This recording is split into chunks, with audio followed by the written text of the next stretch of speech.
Evan, and then we will open the floor to questions for him. Then we'll let you go, celebrate, and we continue with the coach, if you don't mind. Yes? Say statement first? Yeah, please, if you don't mind. Good night, everyone. There you go. Yes. All right. Good night. First of all, I want to congratulate Madrid on the hell of a season. It was, heartbreaking for them to show up with that many injuries, but they showed a lot of toughness, and they gave us an extremely tough battle tonight. Coach Scariolo is a master at game planning, and we had to play defense all night because they spread us out so much. We're very good at protecting the paint, but playing small ball for us is sometimes a bit difficult, and they played very good, but we were resilient, we were tough, we were together like we always are, and we came up with the win eventually. And the fans gave us a big boost. They're a big reason why we won tonight, and that's it, guys. Thank you very much, Evan. Any questions for Evan? Please, we start center, fourth row.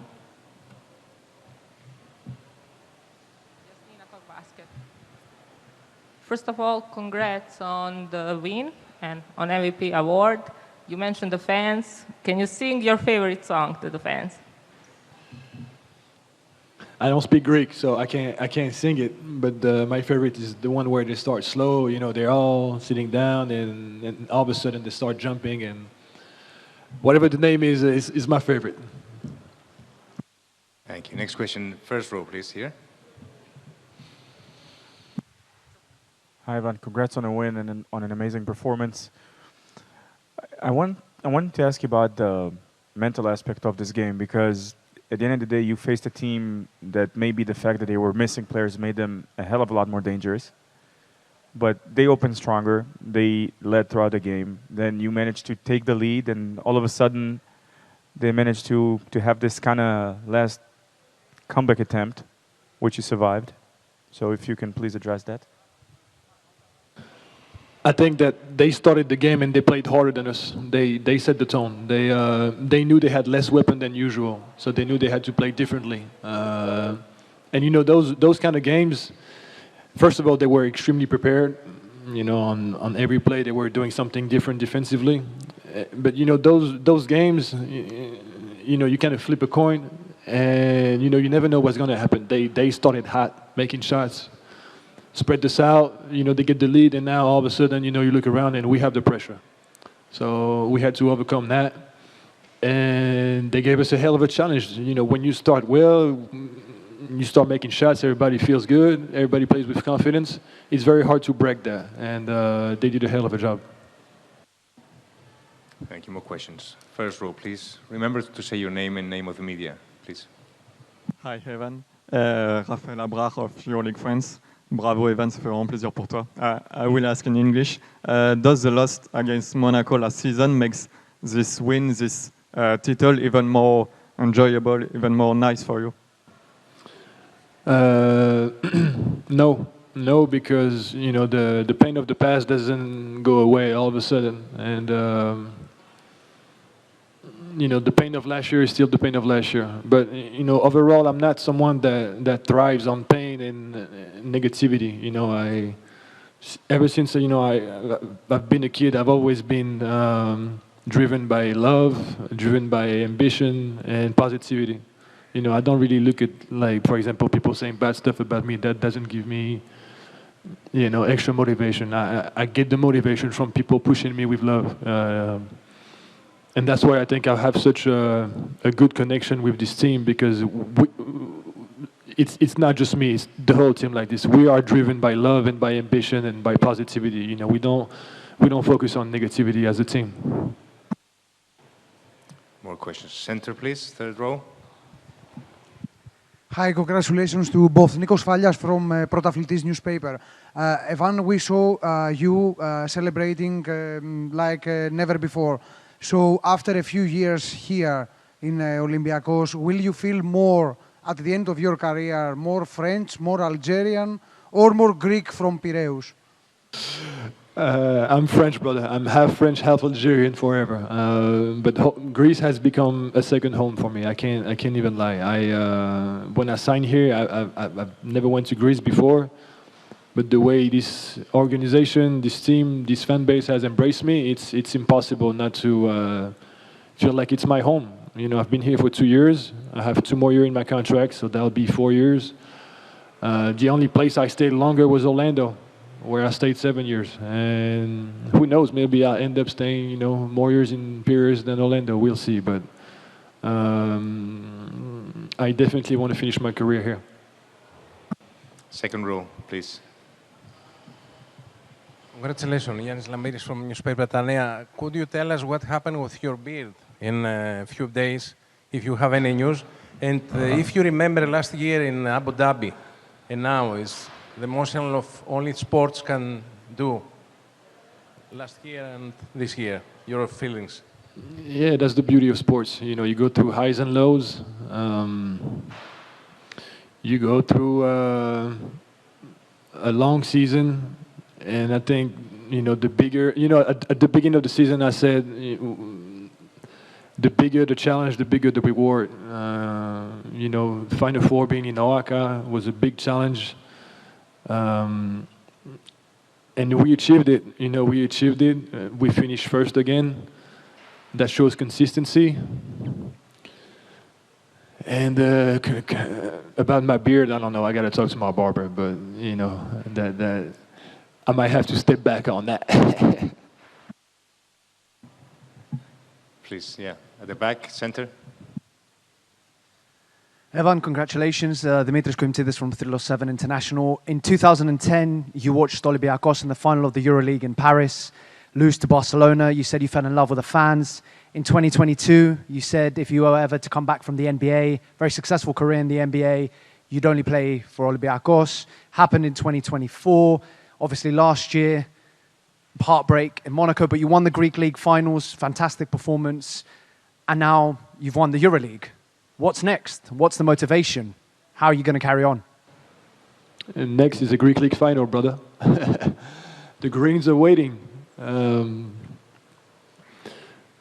But yeah, I'm going to be honest. When I tweeted this in 2022, I was honest. You know, I'm not a liar or anything, but I honestly didn't think my career would take this turn so fast. You know, back then in 2022, I was coming off a season with the Knicks where I broke a 30-year-old franchise record. You know, for most threes, I was top 5 in threes in the league. I was in a great position. My career in the NBA was doing great at the time, and you know, in just 1 year, it went like this, from starting, breaking records to not playing, and I didn't see it coming that fast. And so in 2024, where you know, I saw a great opportunity for me to keep playing at a very high level, to have a new challenge. You know, this came, and you know, I jumped on it. You know, I really jumped on it. It was tough because my free agency was during the Olympics, and so my mind was focused on the Olympics the whole time. And you know, I took about 10 days off, and you know, I told my wife and the agent, okay, this is where I want to go, and this is the direction we wanted to go as a family. And you know, the team was kind enough to welcome me. Thank you. We do one last question here. First row, please. Hi, Ivan. Moshe Barda from One. You mentioned that you finished the season in the first seed, so let's talk about the elephant in the room. Yes, it was promoted by the media mostly, the first seed curse. You were the team to break it. Is it something that ever crossed your mind, like, you know, coming here knowing that we were about to do what no team has done before since the EuroLeague format changed? Trust me, brother, that was the last thing on my mind. And ours, I'm going to be honest, we didn't give a fuck at all. Like I said, you know, we thrive on positivity, on challenge, not on negativity. You know, there was a lot of rumors, you know, when we ended the season. Hey, you know, there's a curse. Maybe you should lose a couple games, whatever, whatever. And this man right here, you know, told us many times, fuck that, we got to finish first. We want to win. When you play for this team, you play to win every single time, and that's exactly what we did. And now we're the first team with the first seed to win. It's even better. Thank you very much, Ivan. Do you want to add anything else? Or you want to go celebrate and rest? Thank you very much. Thank you.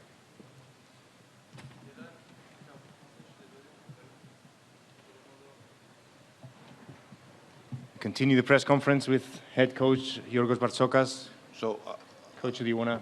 Yeah. I will speak in Greek. You can speak in Greek, yes. If you don't mind doing an opening remark in English first. Yes, of course. And then in Greek if you First want. of all, thank you very much for being here so late at night.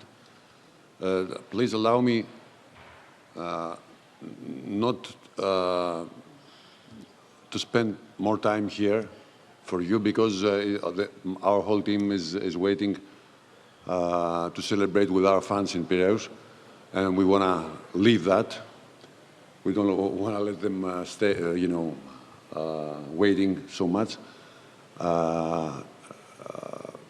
From now on, I can speak in Greek, please, for the foreigners. Of course. Θα ήθελα λοιπόν, I would like, επειδή όλοι οι δημοσιογράφοι στην since all ζώνη με journalists ρώτησαν πώς αισθάνομαι, in the zone asked me how I feel, I had 7 questions, how I feel, θεωρώ how I αφελές feel. τώρα να I believe απαντάω σε it αυτό. is naive now to reply to that. I feel very good because we got the title, we are the champions. Θα ήθελα να πω δύο πράγματα. Μιλάω πάρα πολύ όλο τον χρόνο για την ομάδα μας. Προσπαθώ να είμαι όσο πιο εξηγηματικός γίνεται για τα πάντα σε όλους σας. Αυτή τη στιγμή αυτό που έγινε να μιλάει ο πρωταγωνιστής της ομάδας, ο παίκτης, ο Evan και οι παίκτες. Αυτή τη στιγμή είναι στα players. Οπότε, this is their moment, the moment of the players. So the coach should step aside. When it comes to me, I would like to dedicate this championship to a dear friend, Canella, member of the club, very important. Her name is Canella, a very powerful person. I would like to wish her all the best. αφιερώσω την κατάρτιση του τροπαίου στους dedicate this trophy to the owners who insist να αγαπάνε τόσο πολύ την ομάδα την in loving so much the club and supporting the organization. I would like to give that to the players as well because throughout the season, in the regular season, we were the only team with 3-0 in the playoffs and we won the championship, breaking the curse of the first position as well. But also, I would like to dedicate that to the older players of the team, including Mustafa Fall. Φτάσαν την ομάδα 5 φορές they managed to get the team 5 times close to the top, close to the championship, and they deserve a bit more than the younger ones or the newcomers. So I would like to dedicate that to them. And last but not least, to the fantastic fans of Olympiacos. I love them. I know that we made them very happy, and they give us this joy every day throughout the years. Thank you. Thank you, Coach. We open the floor to questions. We go to the second row, please. Γιάννης Λαμπύρης, from τα νέα newspaper. Καλησπέρα, coach, συγχαρητήρια. Ήθελα να ρωτήσω αν όταν ήταν να ασχοληθείτε με τον μπάσκετ και σας λέγανε ότι κάποια στιγμή θα γίνετε προπονητής του Ολυμπιακού και θα πάρετε το κύπελλο πρωταθλητών στο Telecom Center, τι θα απαντάγατε σε αυτό το σχόλιο και αν τελικά είναι ένα όνειρο ζωής. Καταρχήν, κανείς δεν ξέρει τι του επιφυλάσσει η ζωή. Από τα χειρότερα στα καλύτερα. Είναι μια διαδρομή που κάνει ο καθένας. Από τον προπονητή του Ολυμπιακού μέχρι τον οποιοδήποτε εργαζόμενο σήμερα. Όλοι κάνουμε μια διαδρομή η οποία στέφεται πολλές φορές από αποτυχίες, από στεναχώριες και επιτυχίες. Το θέμα είναι να δείξεις στα δύσκολα. Αν είσαι στον Ολυμπιακό κάποια στιγμή. What it matters most is to stand with failures. If you're in Olympiacos, you can get some titles, but you have to keep a strong stomach when there is a failure. Now things are easier. We go here, right, first row. Hi, Coach. Emmett Ryan from Ball in Europe. Sorry to ask you a question in English. I know, and I think everybody in this room knows just how much the club means to you, Olympiacos. Just tell us what it means to you to finally get over the line after coming so close in recent years. Excuse me, can you repeat? How it feels to get over the line finally after coming so close in recent years. it's all about patience, you know. It's all about love for the game. And of course, it's all about love for my job and for the club. You know, I don't hide it. I'm a big fan of since my childhood, and it's a privilege to be a part of this club. So even if I'm feeling bad sometimes, if I'm feeling devastated, I have to raise my head and work for the club as much as I can, as long as I'm here. Another question here, first row. Coach Alberto Arzagalli, first of all, congratulations not for tonight, but for the last 5 years. I mean, for the great basketball you played. I think an image of tonight's triumph was the fact that you played almost the whole second quarter with bench players. We know that your ownership allowed you to have a great roster, for sure, but you played your whole roster. So it means that this is a team win, not exactly the single champ that you have in your roster. Yeah, I totally agree. This is what I tried to build up in this club last 6-7 years.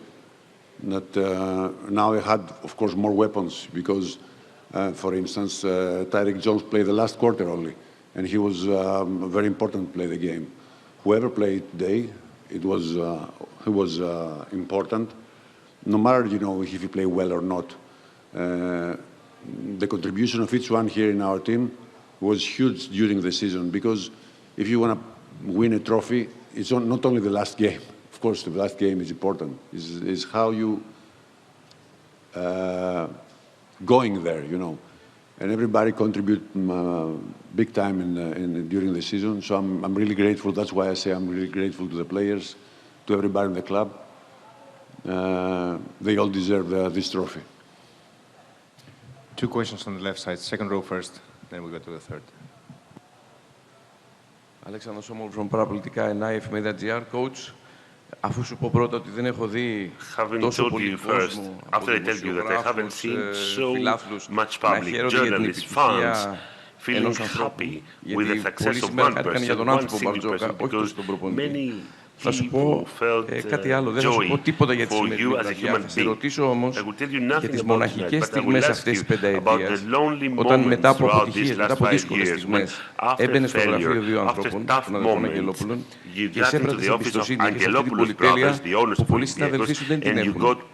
Θεωρείς ότι το σημερινό ευρωπαϊκό κερδίθηκε πρώτα και πριν από τη σημερινή βραδιά σε εκείνες τις στιγμές που ήσασταν οι τρεις άνθρωποι στα γραφεία του Ολυμπιακού? 100% και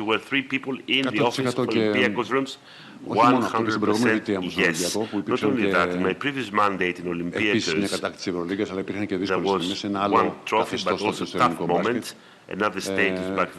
μπάσκετ. Όταν έφυγα από τον Ολυμπιακό, όχι μόνο δεν διαταράχθηκαν οι σχέσεις μας και παρότι δεν ήθελα να γυρίσω πριν από 6,5 χρόνια, didn't I feel hard feelings, and I came back to Olympiacos only for these two owners. It was not just a professional decision, but οι παίκτες θρύλοι της ομάδας στη δύση της καριέρας που έπρεπε να αποχωρήσουν και να χτίσουμε κάτι καινούργιο από την αρχή. Ήταν λοιπόν ένα μεγάλο εγχείρημα, ταυτόχρονα με την πίεση που έχει αυτός ο τεράστιος σύλλογος.